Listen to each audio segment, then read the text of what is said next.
Dinner party ಮುಗಿಸಿ ಹೋದ್ಮೇಲೆ ಸಾಕಷ್ಟು ಆಯಾಮಗಳನ್ನ ರಾಜ್ಯದಲ್ಲಿ ಪಡ್ಕೊಳ್ತಾ ಇದೆ ಸರ್. ಮುಂದೆ ಅಧಿಕಾರ ಹಂಚಿಕೆ ವಿಚಾರವಾಗಿ ಕೂಡ ಒಂದೊಂದು ತಿರುವುಗಳನ್ನು ಪಡ್ಕೊಳ್ತಾ ಇದೆ. ನೋಡಿ, ನಾವು ಅವತ್ತು ಡಿನ್ನರ್ ಪಾರ್ಟಿ ಅಂತಂದರೆ ಹೊಸ ವರ್ಷದಲ್ಲಿ ನಾವೊಂದಿಷ್ಟು ವಿಚಾರಗಳನ್ನು ನಮ್ಮ ಆಂತರಿಕವಾಗಿ ಮಾತಾಡುವಂಥದ್ದಿತ್ತು ಅಂದ್ಕೊಂಡು ಕರೆದ್ರು. ಮುಖ್ಯಮಂತ್ರಿಗಳಿಗೂ ಕೂಡ ಅವರು ಆಹ್ವಾನ ಮಾಡಿದರು. ಮುಖ್ಯಮಂತ್ರಿಗಳು ಕ್ಯಾಬಿನೆಟಲ್ಲಿ ಆಯ್ತಪ್ಪ ಊಟ ಹಾಕೋದಾದ್ರೆ ನಾನು ಬರ್ತೀನಿ ನಡೆಯ ಅಂದರು.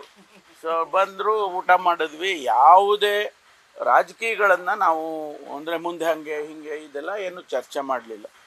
ಅದನ್ನು ಬೇರೆ ಬೇರೆ ಅರ್ಥೈಸೋದು ಏನು ಅವಶ್ಯಕತೆ ಇಲ್ಲ ಅಂತ ನನಗೆ ಅನಿಸತ್ತೆ. ನಾಳೆ ಪಾರ್ಟಿ ಇಲ್ಲ, ಡಿನ್ನರ್ ಪಾರ್ಟಿ ಇಲ್ಲ.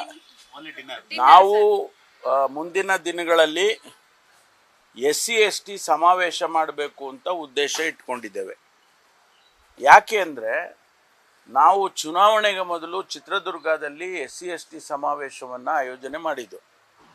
ಆಗಲೂ ನಾನೇ ನೇತೃತ್ವ, ನಾನು, ಡಾಕ್ಟರ್ ಮಹದೇವಪ್ಪನವರು, ಸತೀಶ್ ಜಾರಕಿಹೊಳಿ ಅವರು, ಎಲ್ಲರೂ ಮುನಿಯಪ್ಪನವರು, ಎಲ್ಲ ಶಿವರಾಜ್ ತಂಗಡಗಿ ಅವರೆಲ್ಲ ಮಾಡಿದ್ದು.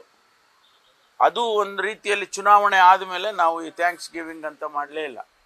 ಅಧಿಕಾರ ಬಂತು, ಅಧಿಕಾರ ಆದಮೇಲೆ ಎಲ್ಲ ನೀವು ಕೂತ್ಬಿಟ್ರಿ ಅಧಿಕಾರದಲ್ಲಿ ಅಂತ ಭಾಳ ದಿನದಿಂದ ಒಂದು ಆ ರೀತಿ ಮಾತುಗಳು ಬರ್ತಾ ಇತ್ತು. ಅದಕ್ಕೆ ನಾವು ಅಂದ್ಕೊಂಡು ಆಯ್ತಪ್ಪ, ಈಗ ಮಧ್ಯದಲ್ಲಿ ನಮಗೆ ಗ್ಯಾಪೇ ಸಿಗ್ತಾ ಇರಲಿಲ್ಲ. ಇಲ್ಲ ಸದನ ನಡೆಯೋದು, ಅಧಿವೇಶನ ಬರ್ತಾ ಇತ್ತು, ಅಥವಾ ಇಲ್ಲ ಯಾವುದೋ ಚುನಾವಣೆ ಬರ್ತಾ ಇತ್ತು, ಹೀಗೆಲ್ಲ ಆಗ್ತಿತ್ತು. ಅದಕ್ಕೆ ನಾವು ನಾಳೆ ಎಲ್ಲ MLAಗಳನ್ನ SC/ST ಸಮುದಾಯದ MLAಗಳು, XMLAಗಳು ಮತ್ತು ಅದಕ್ಕೆ ಸಂಬಂಧಪಟ್ಟಂಥ Pradesh Congress, it's going to be a party function. Party ಇದರಲ್ಲೇ ತೊಗೊಂಡು ಮಾಡ್ತೀವಿ. ಆಮೇಲೆ ಬೇರೆಯವರು ಬರ್ತಾರೆ, ಪಾರ್ಟಿ ಜೊತೆಗೆ ಬೇರೆಯವರು ಬರೋದಕ್ಕೆ ಸಾಧ್ಯತೆ ಇದೆ. ಅದು ನಾಳೆ ಪೂರ್ವಭಾವಿ ಸಭೆಯನ್ನು ಕರೆದಿದ್ದೇವೆ.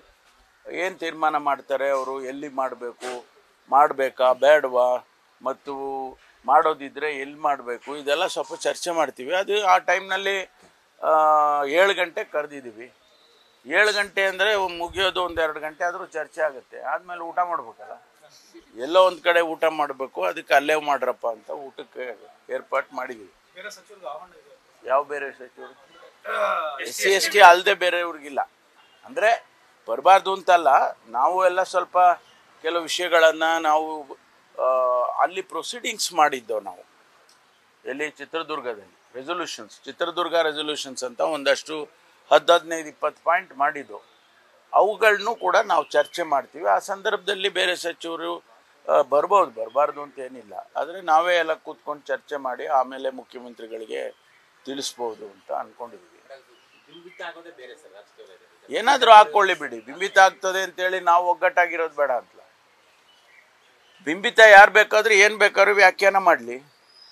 ಈ ಜನ ಕಾಂಗ್ರೆಸ್ ಪಕ್ಷಕ್ಕೆ ಯಾವತ್ತೂ ಕೂಡ ಬೆಂಬಲವಾಗಿ ನಿಂತಿದ್ದಾರೆ. ಅವ್ರು ಹಾಗೆ ನಿಲ್ಲಬೇಕು. ಮುಂದೆ ಚುನಾವಣೆಗಳು ಬರ್ತಾ ಇದೆ, ZP TPS ಚುನಾವಣೆ ಬರ್ತಾ ಇದೆ, ಮತ್ತು ಕಾಂಗ್ರೆಸ್ಸಿಗೆ ಬೆಂಬಲವಾಗಿರಲೇಬೇಕಲ್ಲ ಅವರು. ಅದನ್ನು ನಾವು ಅವ್ರಿಗೆ ಕಷ್ಟ ಸುಖಗಳು ಕೇಳಬೇಕಲ್ಲ. ಅಧಿಕಾರದಲ್ಲಿದ್ದಾಗಲೂ ನಾವು ಕರೆದವ್ರನ್ನ ಮಾತಾಡಿಸ್ದೇ ಇದ್ರೆ ಮತ್ತೆ ಯಾವಾಗ ಮಾತಾಡ್ಸೋದು? ಅದಕ್ಕೋಸ್ಕರ ಇಲ್ಲ, ಗೊತ್ತಿಲ್ಲ. ಅದು ನಾಳೆ ಚರ್ಚೆ ಆಗುತ್ತೆ, ತೀರ್ಮಾನ ಮಾಡೋದು. ನ್ಯೂಸ್ ಫಸ್ಟ್, ನಿರ್ಭೀತಿಯಿಂದ ನಿಮ್ಮ ಪರವಾಗಿ.